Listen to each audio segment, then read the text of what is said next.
Hi, I'm Granville Emerson, and welcome to Lidline Sports with my co-host, Seattle sports enthusiast Renault Bean, affectionately known as Pepe. What up, Pep? Hey, what be up? Yeah, we were talking about last show, the Ball brothers and LeMelo went and got 92 points. LeMelo Ball from Chino Hills High School in Chino Hills, California. Man. Did you see the highlights? I did. I saw a 2-minute clip, and he never passed half court. I mean, all he did was run to half court. And now, look, the score was 146 to 123, so the other team was scoring a lot. So as soon as the ball would get kicked out right to him, he'd go up and hit a layup. I mean, he must have had 20 layups. The kid was 30 for 39 from 2. Right. And 7 for 22 from 3. Yeah, and 28 of those was layups. No, I don't know. But anyway. And 11 for 14 at the free throw line for 92 points. 92. Wow, that's... Man, I don't even know what to say about that. That's crazy. I mean, I'm sure the kid is talented. There's no question. You've seen him in person, so you know better than I do. But from what I saw from that little clip, that's a disservice to me. I mean, how are you just going to let the kid run half court, stop, and then run cherry pick and make layups? He didn't do that the whole game. I hope he didn't. I'm sure that was just he didn't do it the whole game. But let me tell you this. If you've never seen Chino Hills play, we played them, like I said, 2 Christmases ago, 2015 Max Prep Christmas tournament in Palm Springs. Chino Hills plays like that. That's why they always score over 100. That's cool. Dudes cherry pick, they get the ball out, and they just throw it the length of the court. And that's kind of how it is. That's their game. That's why they're always scoring above 100. And if you're not ready for it, that's how it goes. So they're like the Loyola Marymount of high school. Yeah. Because, yeah. you know, high school is only 32 minutes, folks. 8-minute quarters. So you get 146 points? Wow. They are Loyola. And the Hank Gathers Bo Kimball era of basketball. Oh, but I want to say this, though. You're right. He has talent because on his 92nd point, I don't know if you saw it, but they had 3 dudes on him. He ran a pass route like he was a slot receiver, ducking and dodging 3 dudes, man. Caught the ball at the top of the key and just drained the 3 on 3 dudes. Wow. That's pretty amazing. Well, did you see his brother the other night against Oregon? Yes. He drained a 40-footer. Yeah. Oh, man. With ease. With ease. Yeah, he just stepped back like it was nothing. UCLA's Lonzo Ball. Actually, you know, last Saturday I had the opportunity to watch him and Markelle Fultz go at it. Right. Number 1 and 2 point guards. Fultz number 1, Lonzo Ball number 2 in the country. That's go for sure. at it at American Airlines Arena, affectionately known to everybody in Seattle as Heck Ed, as UCLA just demolished. Also, they're 1 and 2 as far as NBA draft projected NBA draft. Just to finish that thought, as UCLA demolished the University of Washington 106. Yeah, they beat them by 40. 107 to 66, yeah. And actually, during the game, that was the bet we had going, whether they would win by 40 or score 110 points or both. They almost did both. Fun game to watch, though. Right. Well, if you're a Bruin fan, yes. But the biggest thing in the news this week is the Knicks versus Charles Oakley. What is going on with them? You know, this is really sad.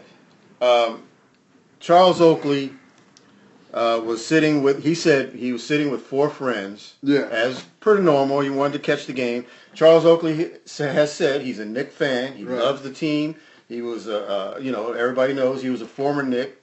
So they threw him out of the arena. We'll get back to it later. But we've got to talk about right now what happened last weekend at the Super Bowl, the epic Super Bowl choke. Wow. By the Dirty Birds. Yes, they did. But first of all, I have to give you props because you called it. You said, A, the Patriots would win, B, by a score of 35-28. Yeah. Well, they won, and pretty much that was the score. It ended up 34-28, 6-1, half does the other. It's the same thing. You called it, bro. Yeah, I mean, it happened not like I expected it with the Falcons being up, 28-9 to start the fourth quarter. Well, they were up 28-3 at one time in mid-third quarter. Right. But at the beginning of the fourth, it was 28-9. Correct. So basically, folks were leaving, turning the channel, and thinking that the Falcons had won. But they gave it to them. I mean, what was their offensive coordinator thinking about? Well, for one thing, when you have a big lead like that, you need to be running the ball effectively. Because, number one, you want to run some clock. When you have a big lead like that, your opponent is no longer who's lined up on the other side of you, but what's on the scoreboard, and that's that clock. And Atlanta did not manage the clock whatsoever. They stopped running because they got stopped going outside. They were running effectively outside at the beginning of the first half. Second half, New England adjusted and stopped that. So Atlanta never tried to run up the middle. And on a key series, they got to first down and 10 at the 23. Okay, so even if they didn't run a yard, they were still being field goal range. But no, they tried to pass, they failed, incomplete. The next down, they got sacked, 12-yard loss at the 35. So now you're facing third down and 23. So what happens? They get a holding call, and it pushes them back to the 45. So the next pass play to Taylor Gilbert went to incomplete. They forced a punt. So that right there was to me the turning point of that game as far as them collapsing. When they failed in the red zone like that, with a big lead, all they had to do was they could just put it away right then and there. And that field goal would have been game over, basically. Yes. But yet and still, the Falcons led 28-20 with 2 minutes left. Right. Well, pass protection failed. Their defense failed. Well, they did, but I'm saying, offensively, they lost their mojo. Pass protection failed. Ryan was sacked 5 times. He got hit 12 times. The running game was nonchalant. They had no rhythm after that. And, of course, their defense failed because New England ran 95 plays plus two-point conversions. Man, they were exhausted. I told you, never underestimate Bill Belichick. He does not need to cheat. The dude is a genius. Right. But Atlanta had a lot to do with them failing. I mean, I agree that New England made some adjustments, especially defensively, to take over that game. But Atlanta, 3 third down penalties in a row certainly didn't help. And you don't plan for that. That's just a mistake, and plus the fumble turnover. Tom Brady was 43 of 62 for 466 yards, a Super Bowl record, and 2 TDs. Yes. He did exactly what I said he was going to do. He was going to control the clock with the pass. Absolutely. They had over 40 minutes of possession with the ball, and Atlanta had like 25 minutes. That doesn't make any sense, right? If you're leading 28-3, how does the other team beat you in time of possession? That makes no sense. None whatsoever. And then their offensive coordinator goes and gets hired by the San Francisco 49ers, Josh McDowell. And they fired their defensive coordinator, which was interesting to me because when Seattle had their big fail against the Patriots, everybody's, well, not everybody, but at least I know me and a few other people said Bevel needs to be he should have been gone the next day. Well, now, why do you want to bring up Bevel? Because he's still there. Pete said he wasn't getting rid of Bevel, so Bevel's going to still be there, unfortunately. And no more Super Bowl appearances. Yes. Okay, be happy with that, sir. I'm not happy. I'm talking to Pete Carroll. Bevel could take a hike as far as I'm concerned, man, because that guy, ooh-wee, man. I always say it's going to be a travesty for us to have a top 5 defense for 5, 6, 7, 8 years and only win 1 Super Bowl. Yeah. That's a travesty. Moving on to the NBA. Did you catch the Cavs-Wizard game on Monday? I did not see that. Please elaborate. Great game. They were going at it. Bradley Beal for the Wizards had 41 points. I like him. I've always liked him. John Wall chipped in with like 23 and 12 assists. I mean, they were balling. It was a good game. Cleveland came back to win it. It was funny. LeBron missed a clutch layup. What? Like in the final set. Yeah, actually he traveled. He took a Euro step and a bunny hop. I'm like, LeBron, did you think Trump? Was that the LeBron step? Nah, he thought the travel ban was lifted for him. Oh, man. Did Trump travel ban get lifted? Yeah. Can I take 4 steps? No, sir. Because you know LeBron is notorious for taking 3 steps. Yeah, very. There's no such thing as traveling for him. But he made a clutch 3 with 0.3 seconds left to go in regulation. Oh. Off glass. He said he called it. He called it. He said, I called glass. I believe him. He said he called it. Turn around 3. Went in, sent in overtime. And then Kyrie took over 11 points in overtime, being Kyrie. Isn't he a playmaker? Oh, yeah. He was a playmaker when LeBron went out of the game. Okay. So like I said, if LeBron gives him the ball, you might be able to make some plays. There you go. You know, people get it all twisted with Kyrie, like, oh, Kyrie's a scorer. Like, you haven't, so was Iverson, but he was still a playmaker. Right. Right? Absolutely. You could be a scorer and a playmaker. Isaiah Thomas. John Wall. Yes. Matter of fact, who do you think is the best point guard in the NBA right now? No, let me say this. We all know Russell Westbrook is the best point guard right now, arguably the MVP. Okay. But in the East. Okay. In the East, who's the best point guard? It's between IT and Jay Wall. Exactly. Well, let's look at the tail of the tape. John Wall, 6'3", out of North Carolina, high pedigree, coming out of college. Isaiah was a high scorer in high school and college, but he didn't have the persona and the well-known factor as John did back east. But let's just say on the come up, I'll have to say I'm going to give it to Isaiah, and the reason for that is he's had to come up, bring his game up from much farther away than John Wall. John Wall is steady, he's great, but his team is always mediocre. Since Isaiah has been with the Celtics, he has ascended that team. They're in first place now, and one of the leading, and really can knock off, probably the only team that can actually knock off Cleveland in an upset if they make it to the playoff, if they face each other. They're in second place. Cavaliers are in first. No, I mean in the Eastern in their division. Yeah. Okay.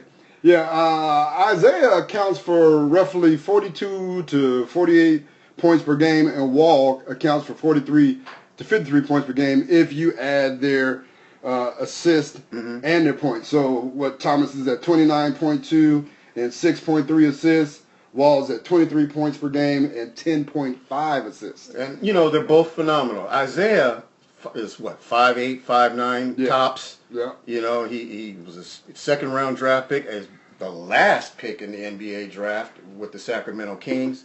He's traveled around a little bit only because he wasn't in the right situations. And I can tell you that Phoenix has already said that was probably the worst trade they've ever made, is getting rid of Isaiah. So, Sacramento. And, so he's phenomenal. So you can't go wrong with either guy. No doubt about it. My argument for John Wall, Isaiah, I love you, former Friends of Hoop dude. Seattle area, Tacoma, Hilltop, all of that. But John Wall, all defensive team. Right. Leads the league in steals at 2.2 steals per game. Awesome. Game of the week today, Warriors. Durant goes back to Oklahoma. Oh. Well, he's going to hear some boo birds. I'm certain of that. Do you think that they're going to cheer for him first, give him some recognition for all that he's done for OKC? I would like to see that. Or just boo him, like on the introduction, and then every time he touches the ball, boo him? I think it'll be mixed. I believe, I don't really know much about the Oklahoma City fans, but from what I've seen since they've gotten the team, they're really pretty raucous and behind their team. And I do believe they love Kevin Durant. They're just disappointed that he chose to leave. So I think they're going to hear a smattering of boos, but I think it'll probably be mostly cheers. Well, Russell Westbrook brings his 34.7 10.5 rebounds, and 10.6 assists to the table today. Triple-double. Triple-double. He's a triple-double getting out of bed. He is the first person since Oscar Robertson, right? To have a triple-double. To average one for the season. To average one for the season. 34.7, 10.5 rebounds, and 10.6 assists. So you're saying it's 35, 11, and 11 is what it is. Yeah, if you want to round it up. Yes. In Pepe's math, it's 35, 11, and 11. That is correct. In my math, it definitely is. If you want to dispute that, that's no problem. You round it up. If it's 5 and over, you round it up. 0.5 and over, you round it up. Wow. That's how you get those embellished stats for sure. You can't round it down. No. That's some Trump math right there. Oh. Is that Common Core? Oh, no. It's going to be a good game. I pretty much feel like Durant is going to put on a show. Definitely. I think that Draymond Green will be a factor. And he'll be a factor in terms of his energy. Did you know that when Draymond Green is on the floor, the Warriors are way more productive? Just take, for instance, last night against the Grizzlies, the Memphis Grizzlies. Right. Draymond had a triple-double. Well, he's a phenomenal player in his own right. It was an unconventional triple-double. Uh-oh. You know how many points he had? No. How many? 4. So he must have had some turnovers in that. He had 12 rebounds, 10 assists, and 10 steals. Oh, okay. Okay, I thought you were going to go the other way and say he had 10 turnovers, but he had 10 steals. And 4 points. That's a lot of steals. The Warriors are 18-0 when Draymond gets a triple-double. Right? So with Draymond on the floor last night against the Grizzlies, they were plus 26 points with him on the floor. With him out of the game, they were plus 11. Well, he needs to stay in the game then. Pretty much. Obviously. Hey, here's 2 things that I want to convey, especially to any of my young dudes who may be out there listening. I try to tell kids all the time that there's more to basketball than just scoring. There is. There's proof right there. Proof That you can impact the game. I tell the kids, go in and impact the game positively. Yes. You can impact the game positively by giving your teammate an assist, by getting a rebound, by setting a pick, by defending. Yes. Right? There's so many things you can do to impact the game. Absolutely. And that's what Draymond brings to the table. So Golden State, first place in the Western Conference at 45-8. By a long shot. Goes to OKC. Durant's homecoming. OKC is 31-23 and 7th in the conference. Right now, they're in the playoff. Thanks to RW, Russell Westbrook, because without him, they would be Minnesota. I'd like to see Michael Oladipo step his game up. Victor Oladipo? I've been calling him Michael since he was in college. He didn't look like Jordan, did he? He did a little in college. But I promise you, I've been calling him Michael since he was in college. But I loved his game in Indiana. I did too. And I'm thinking he should be an NBA star. And he went to Orlando, which was a bad team to go to. But, that's where he landed because he was a lottery pick. He's on a good team now. Can you imagine, though, that Oklahoma City, and I'm so glad it's went down the way it went down, because I hate the fact that my Sonics are in Oklahoma. Oh. And if you're the OKC Thunder fan, whatever, they always try to tell you to get over it. Right. Like getting over nothing. Well, I don't call them that Thunder name. I call them the fake Sonics. The fake Sonics. That's what I call them. Well, I'm so glad that the fake Sonics that once had Durant, Russell, and James Harden ain't won jack. Nothing. And ain't won nothing. Nope. Man, can you imagine having those 3 dudes? Man, like, woo. They had a squad. They did. And Serge Ibaka. Yes. They had a squad. They had a decent bench, too. Yeah. They had a squad and squandered it. I'm glad about it. Thank you. Switching to college. Yes. You know I hate to admit that Gonzaga is number 1 in the country. Right. They are. They're 24-0, and they've played Arizona. Yeah, that's about it. They played them in December, beat them in Arizona, I might add. Beat them by 7. Arizona is in the top 15, so you got to say, yes, that's a quality win. But who else have they beaten? Nobody. Yes, exactly. So Villanova is sitting at number 2, and I expect they'll probably ascend to number 1 if, of course, if the Zags falter. Kansas won today, as a matter of fact. Boy, they won a barn burner. So they're at number 3, and you got Louisville as the dark horse at number 4. They're at 19-4 right now. So those are your top 4. Oregon was in the top 5. They lost to UCLA the other night, so that's probably going to drop them down, and it's going to cause UCLA obviously to rise up. Yeah, I'll be surprised if Gonzaga stays at number 1 for the rest of the season. Even if they do, I still like Villanova in the tourney. I love Josh Hart. Yep. Was not and Chris Jenkins. To not like about those two. I enjoy watching them. Yeah, and they arguably have a chance to go back to back. Yes. But the field is wide open this year. It is. It's wide open. You got team. I saw Marquette struggle with Georgetown today. Wisconsin's on the way up. So there's teams out, and of course, like we mentioned, UCLA. So there's teams out there that have a shot. Yeah. When March Madness comes around, what did Valvano say? Survive and advance. Yeah. I mean, even, I hate to say it, Duke's on the rise again now that the guy Krzyzewski back. They beat North Carolina this past week. That was a big win for Duke. It was. I hated to see it happen. I'm hoping that St. Mary's upsets Gonzaga today down in Moraga. It could happen. I hope so. I mean, we've seen stranger things. I doubt that it happens, but I would love to see that happen. Definitely. Have you seen this kid from North Carolina State, Dennis Smith Jr.? Dennis Smith Jr. Oh, man. A freshman. Yes. He's averaging about 19 points a game, 7 assists. He is really doing big things for them, and they got him projected, believe it or not. He's top 4. He's ranked at number 3 point guard. Well, but they got him top 4 as far as NBA draft already. Because like we mentioned before, we got Fultz and Ball, 1 and 2. You got Joshua Jackson out of Kansas at number 3, and number 4 is Mr. Dennis Smith Jr. Right. So there you go. There's 3 point guards in those 4. Josh Jackson is forward. And I know Philly needs a point guard. There are a few teams out there that can use a point guard. Cleveland can use a point guard and let LeBron tell it. They're not going to be drafting high enough. No. They'd have to make a trade with the team. And I don't think anybody's going to do that right now.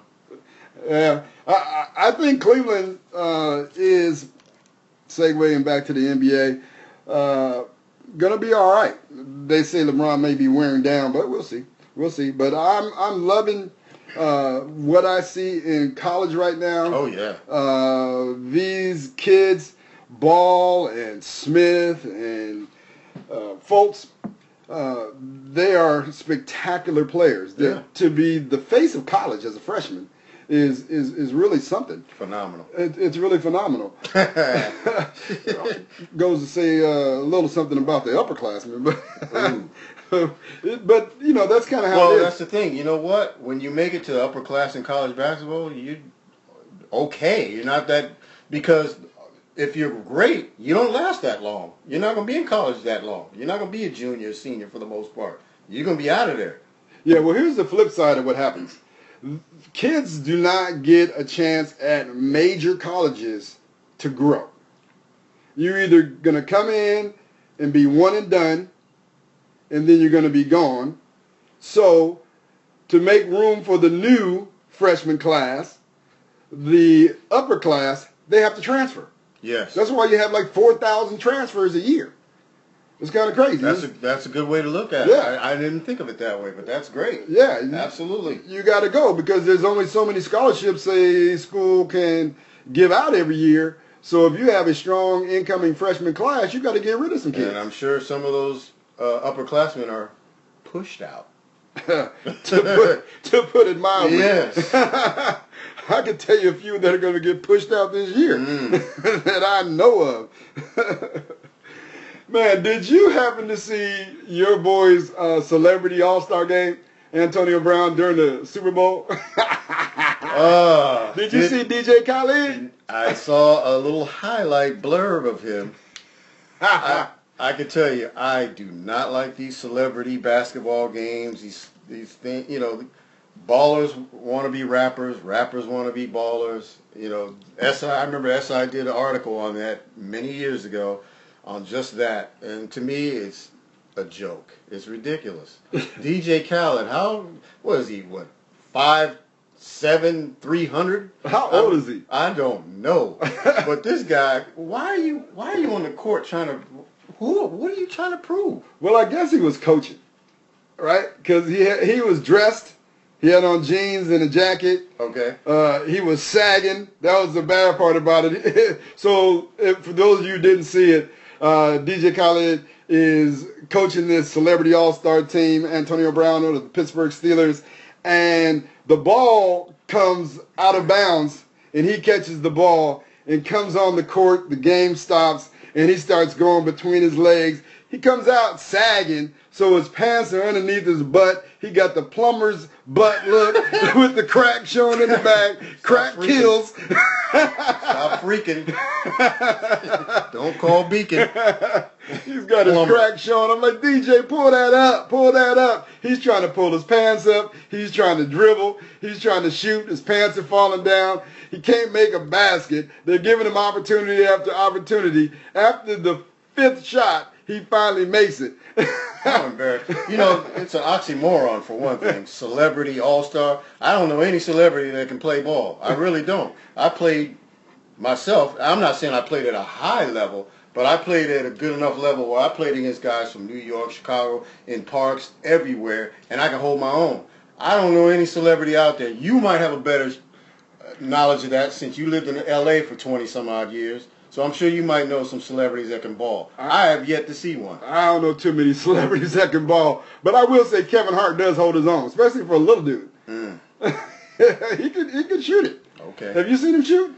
No. Yeah, Kevin Hart can go. All right. Yeah, I give him some props. He played point guard in high school, so he's got a little game. What is he? 4'11"? He got a little game, though. Don't be hating the little guy. Isaiah Thomas is telling all y'all, quit hating the little guy. Isaiah Thomas ain't 4'11". He's not. And he ain't telling jokes either.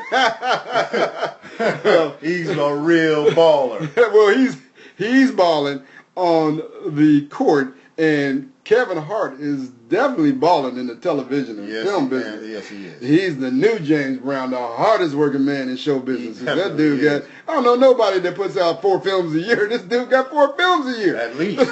Man, people are lucky to get 4 episodes on a television show. He's the new Samuel Jackson, I guess. The new Samuel L. Yeah. Yeah, well, nobody's made more movies than Samuel L. Right, and he's got a new one coming out in March. Then maybe Tiny Lister. He's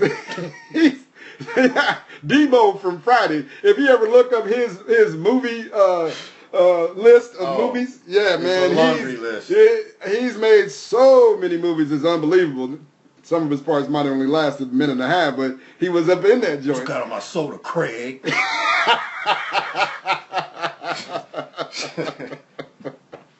Oh man. To our top story. What is going down with Charles Oakley, man? Why are they treating Charles Oakley that way, man? Well, he has an ongoing feud with James Dolan, the owner of the Knicks. Last year, believe it or not, he said he was followed around quite frequently by security.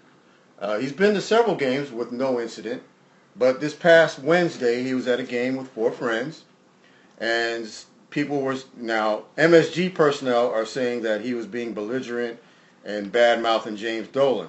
Charles Oakley says he was just sitting there watching the game, and all of a sudden security came and started accosting him. So somebody is wrong. I'm not going to say somebody is lying, but somebody's wrong. Yeah. Somebody is something, that's for sure. I mean, just the whole imagery was just bad. Bad. You know what I mean? I heard about it. I think I got a text, and then turned on the TV, and it was halftime, and they were showing the highlights, and just a bunch of white guys surrounding a black guy in New York, and the way they grabbed him and hauled him out and threw him down on the ground. Yeah. It just reminded me of Eric Garner, man. Oh. It was, and there's been some fallout. Frank Benedetto, the senior vice president of security, was let go yesterday. And unfortunately, they banned Charles Oakley for life, or at least indefinitely, from MSG. Madison Square Garden. Right. So, it's but he has support. LeBron, Dwayne Wade, Chris Paul, and Jamal Crawford have all stood up for Charles Oakley in Twitter and in Instagram or whatever.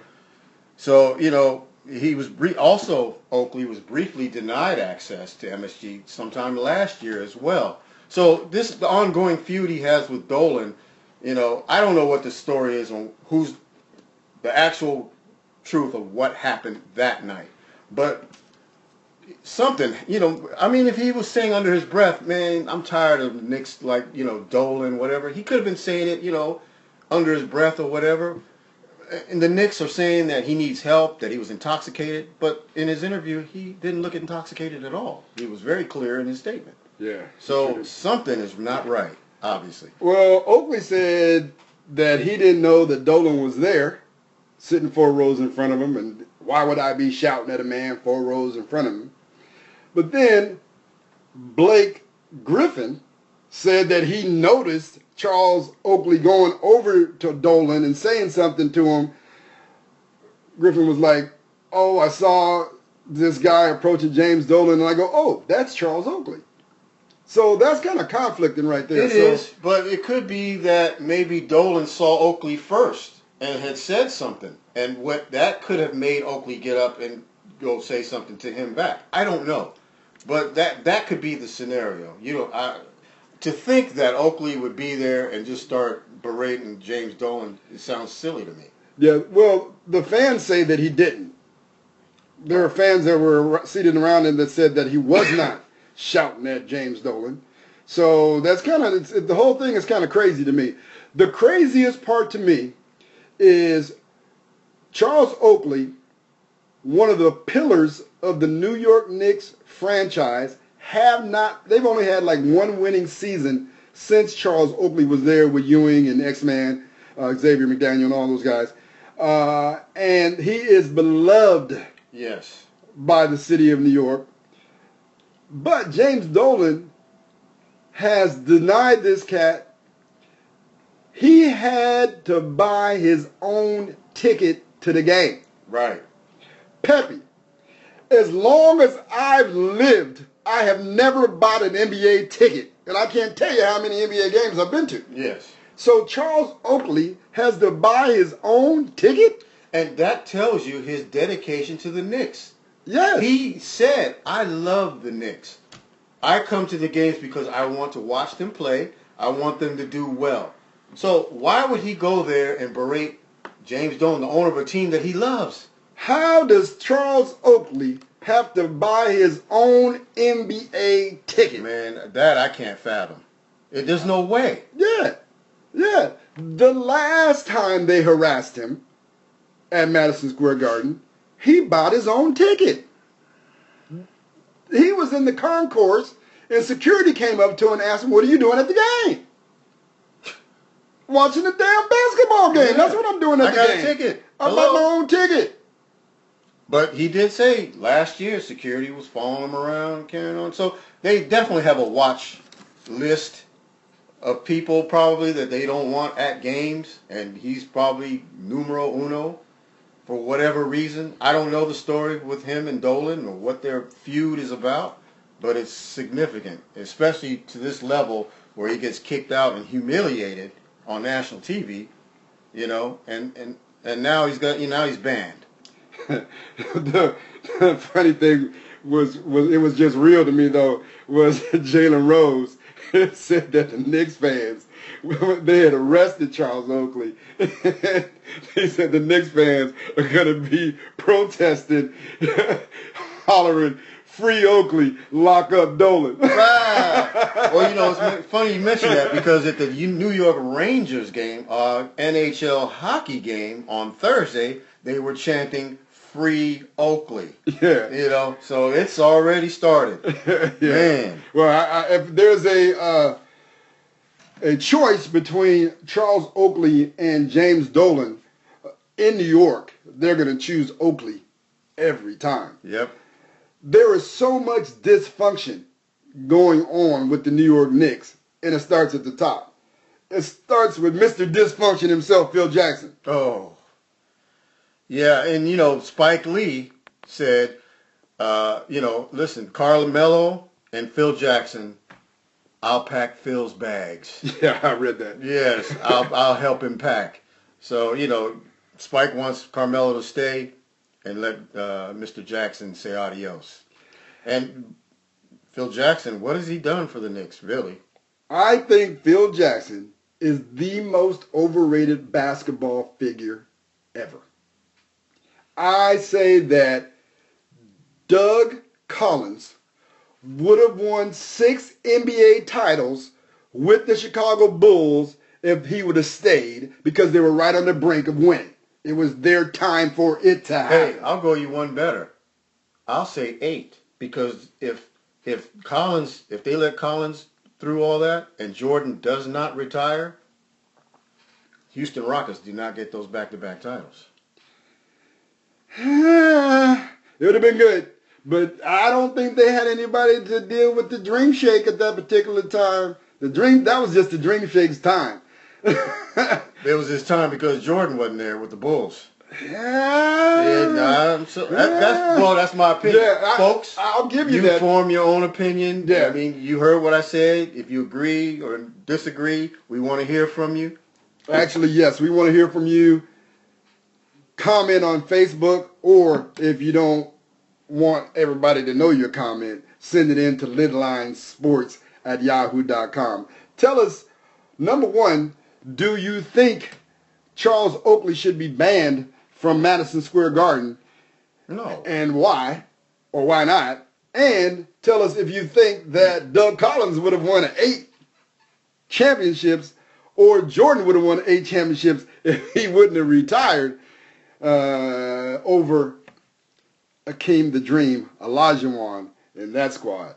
That'd have been interesting, Pep. That'd have been real interesting. Oh, yeah. But I also think that Phil would not have won 6 championships with the Lakers. The Lakers, it's just like Chicago. They were at that next level when it's your turn to win.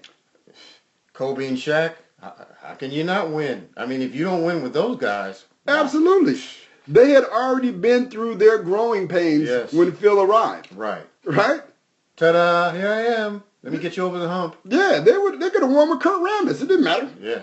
Right? Correct. They were actually playing very well with Kurt Rambis before they fired him and hired Phil Jackson. You know what I mean? So Phil just, remember the whole thing, like, it's the triangle. Yes. Triangle ain't working in New York.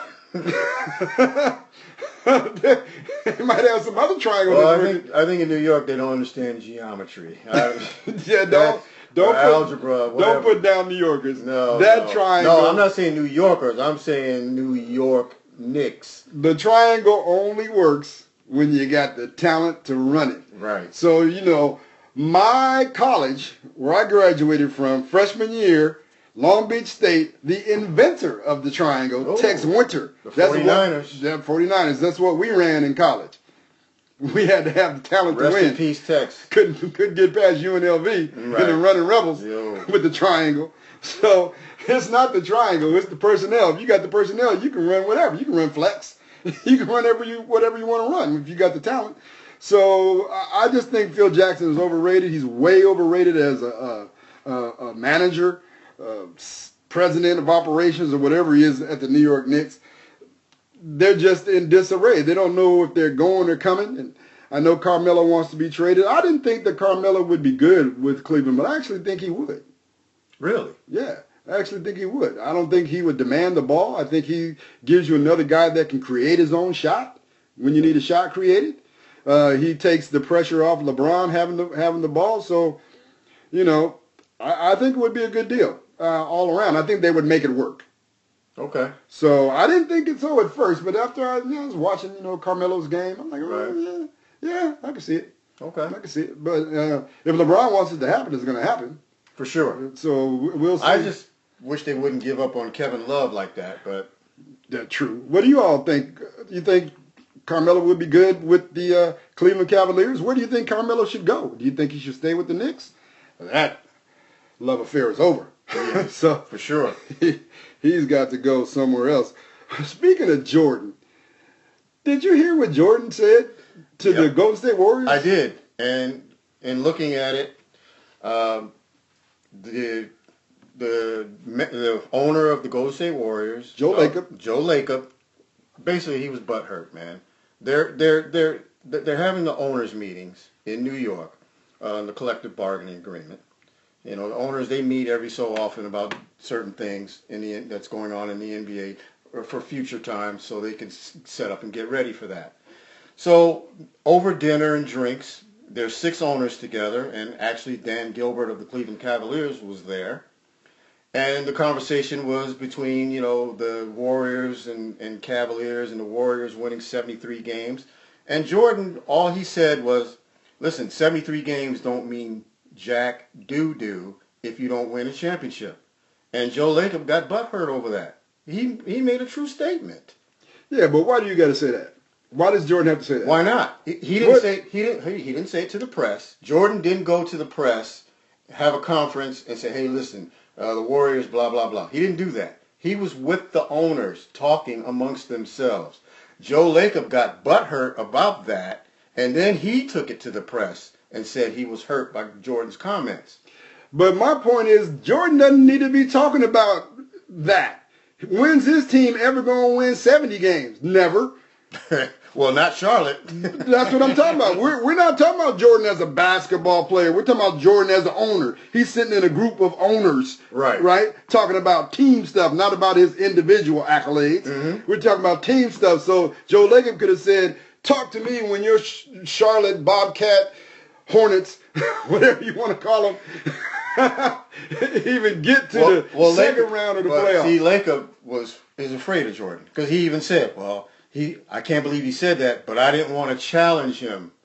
He said that. He said he didn't want to challenge him on it. He just let it go then and then took it to the press later. So, like you said, he should have challenged him right then and there, but he didn't do it. Should have. So, I'm going to give Jordan a pass on that because, they're having drinks, they're eating in a restaurant, and there's 6 of them, there's no press. He said what he said. Get over it, dude. You got to go back at Jordan. Jordan just says nonsense all the time. This is the same dude at the Hall of Fame when he was getting entered into the Hall of Fame. Is that where the crying Jordan comes from? Yeah, that's where the crying Jordan comes from, where he actually tells his own kids, I'd hate to be y'all. Like, who says that? Man, that's terrible. Right? To have to live up to my greatness, I'd hate to be you.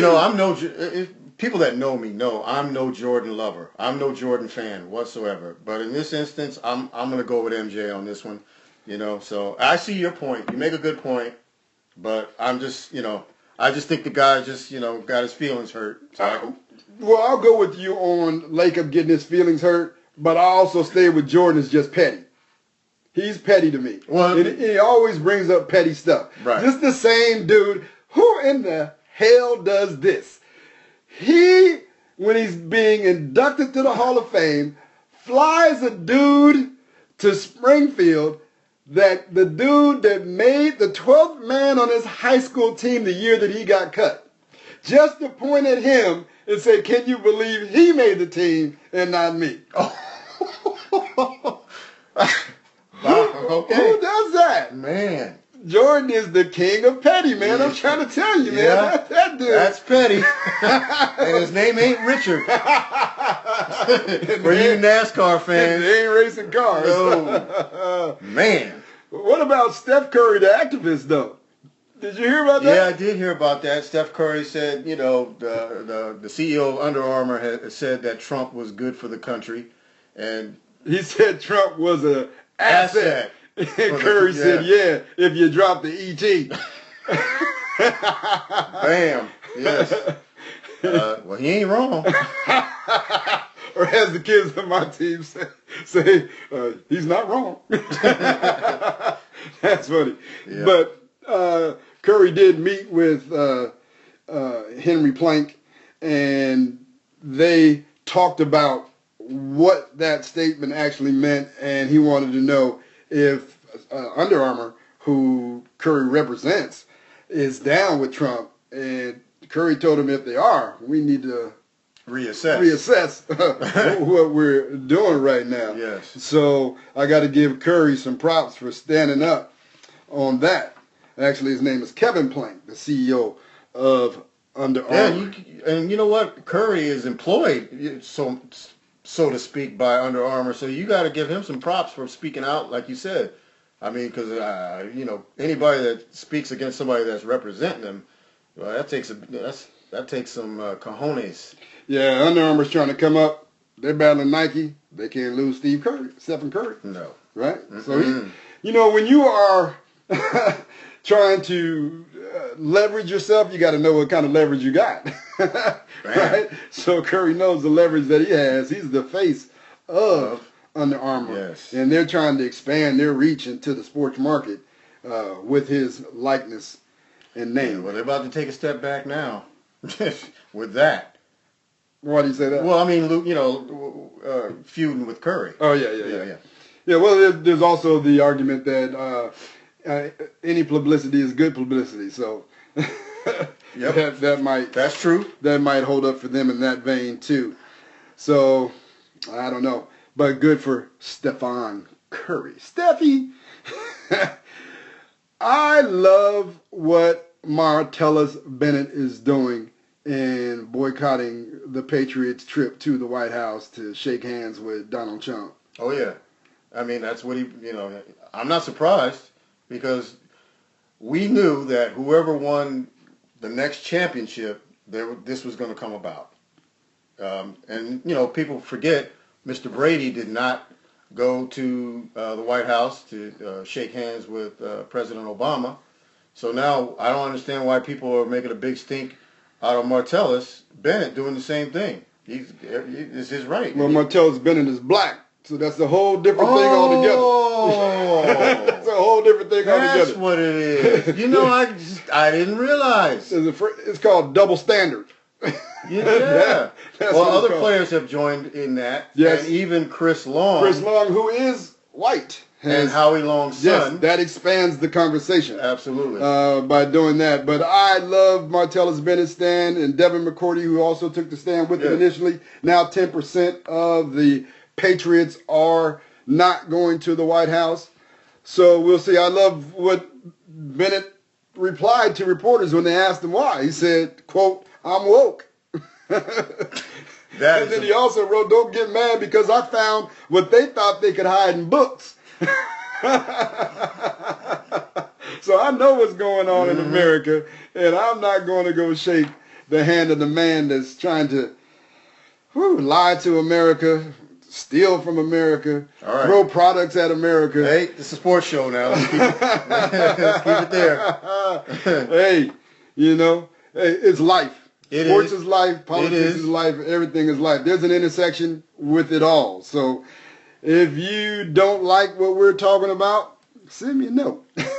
Let me know.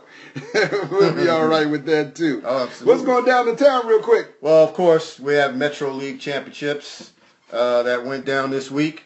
And Nathan Hale, who is the #1 team in the nation, and 7 national polls also say this, defeated the Garfield Bulldogs 91-58 last night at Chief Sealth High School. Wow. Yeah, nobody saw that coming. I mean, I thought that Nathan Hale would beat them, but I certainly didn't see a 30-some-odd point victory. Well, you know, since they had lost to him by 20 without Dejon Davis down in Portland, and then lost to him by 4 at home. And I thought that the third time may have been the time for them to upset them. I thought that as well. But not so. No. Not so. Michael Porter Jr. poured in 37. Yes. John Tate 21 and P.J. Fuller 17.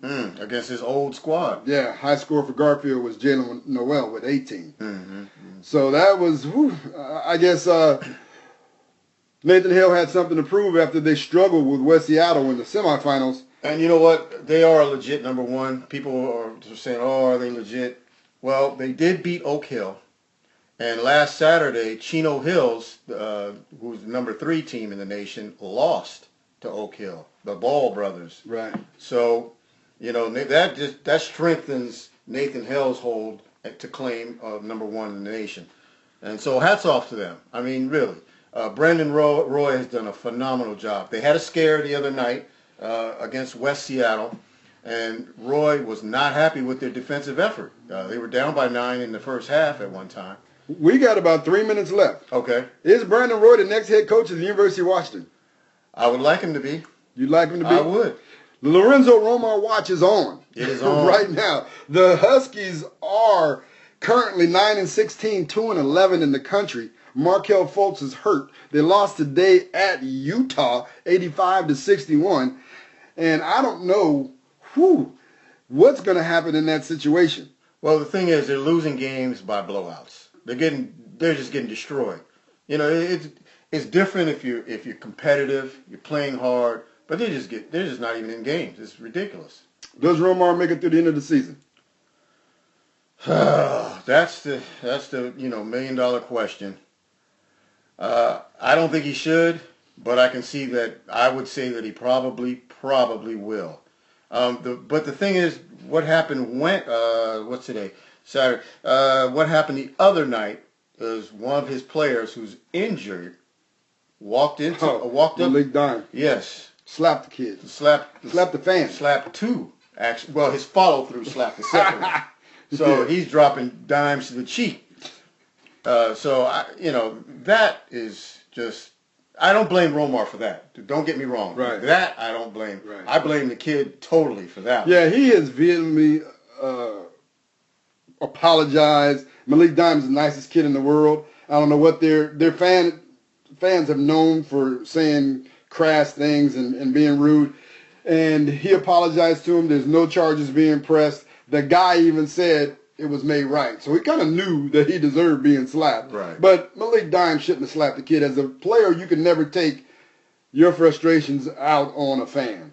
You know, these players, they have to realize that when they're in this realm, that they're going to hear hecklers. They're going to see Facebook negativity, Instagram, Twitter posts that's not going to be favorable all the time. You have to know that.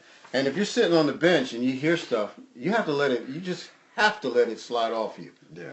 You know, you can't play into it. Yeah. So you can't take your aggravations out on other people. Hey. And you got to have enough poise to resist the temptation. What was that guy in Detroit to do that used to give NBA players? Sorry about that. We don't have enough time to talk about that. I do want you listeners to let us know who you want to be the next coach of the University of Washington Huskies. If it's Lorenzo Romar, if it's Brandon Roy, or give us a name. Granville Emerson. That we can talk about. We get work done. On behalf of my man, Renault Pepe Lawrence, I'm Granville Emerson. Thank you for listening to Lidline Sports. Join us again next week for more great sports talk on Lidline Sports. Sports as we see it from just below our lids.